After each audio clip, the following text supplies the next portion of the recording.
Hello students, we have already started with the chapter rocks and we discussed about the igneous rocks in the previous class. So today we are going to learn about the other rock, that is the sedimentary rocks. Sedimentary rocks. So when we talk about these sedimentary rocks, these are formed from those materials. Okay, these are formed from those materials which are deposited by the agents of denudation. Agents of denudation.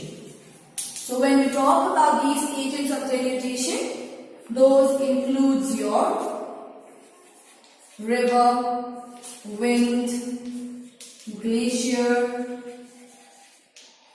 sea waves, etc. When the materials are deposited by these agents of denudation, sedimentary rocks form. So these deposited material that we are talking about are known as your sediments. Okay, these deposited materials are known as the sediments, and the rocks that form are known as your sedimentary rocks. The sediments that we are talking about may be derived from either igneous rock or metamorphic rock as well. So these sediment, this sediment is deposited layer by layer, layer by layer, or in the form of strata. So they may be formed layer by layer or in the form of strata. Thus, we can say that these rocks are also known as stratified rocks. Stratified rocks, as they are formed in strata, or we can say they are formed layer by layer, the deposition of material taking place layer by layer. Thus, these rocks are also known as stratified rocks. Sometimes it is made up of, grains of sediments which is consolidated, cemented and compacted into a rock. As I said, that these sediments are deposited layer after layer. As new layers are deposited, the underlying old layers experiences progressively deeper burial. So what will happen is, these layers coming on top of the others start burying the layers that lies below. So what happens? Under increasing pressure imposed by the overlying layers, water is excluded from the sediments. They become denser and they also become strongly cemented. Ultimately, what happens is hard rock layers are produced. This process of turning sediments into hard rock layers, turning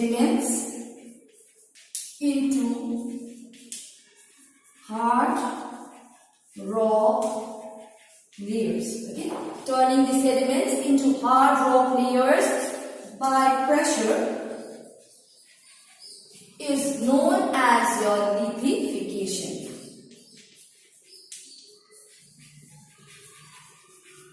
This process is known as lithification. One more time. When we talk about these sediments being deposited layer after layer causes pressure to the layers that lies below. So these layers starts facing pressure. When because of this pressure, sediments turn into hard rock layers. This process is known as your lithification. Chemical changes also takes place in some of the sedimentary rocks. All process of physical and chemical change affecting sediments during its conversion into solid rock are called diagenesis.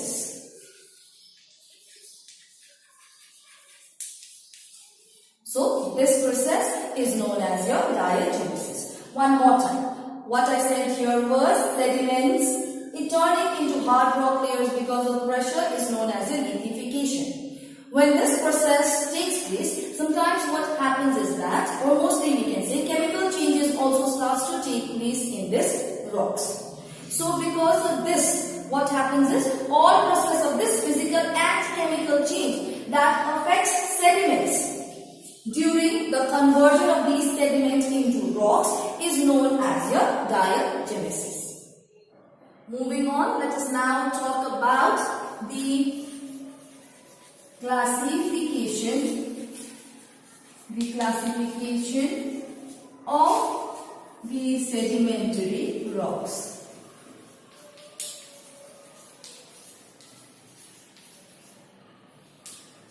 So now, when we talk about the classification of sedimentary rocks, well, these sedimentary rocks are classified into the following types. Firstly, we have the clastic sedimentary rocks. Clastic sedimentary rocks.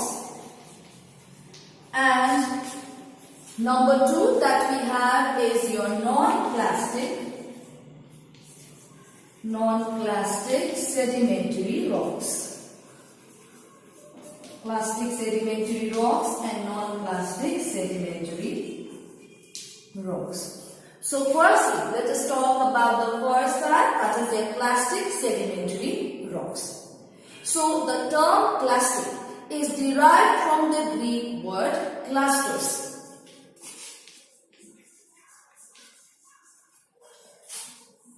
So firstly, we are talking about the clastic sedimentary rocks.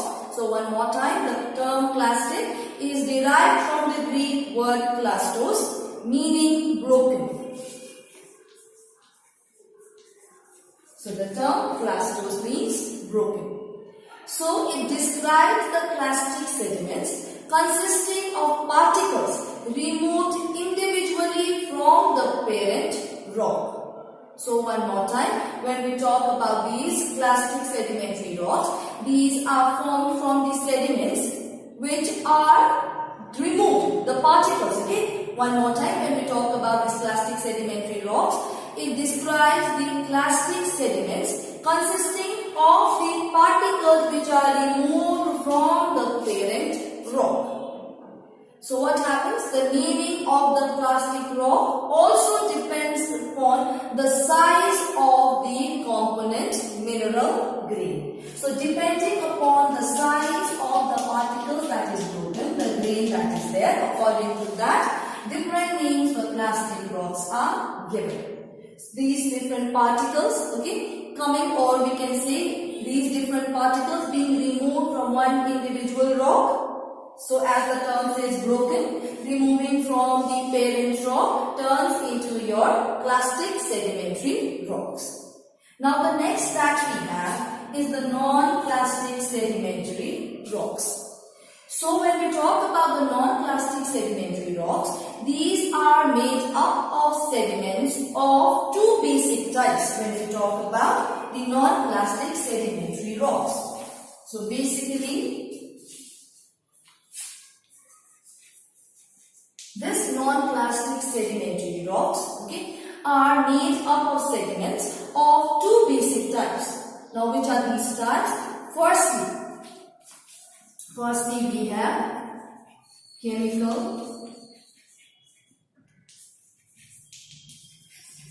Firstly, we have the chemical precipitates, and number 2, we have is the organically derived sediments. So when we talk about the non-plastic sedimentary rocks, they are made up of sediments of two basic types. Firstly, chemical precipitates. Number 2, organically derived sediments. So when we talk about the organically derived sediments, okay, these organically derived sediments consist of remains of the plants and animals as well as mineral matters produced by the activities of plants and animals. One more time, organically derived sediment consists of remains of plants and animals. Other than that, not just the remains of plants and animals, as well as the mineral that is produced by the activities of plants and animals are also included in this organically derived sediments. Coal and limestone that we have are good examples. Coal and limestone that we have are good examples of non-plastic sedimentary rocks.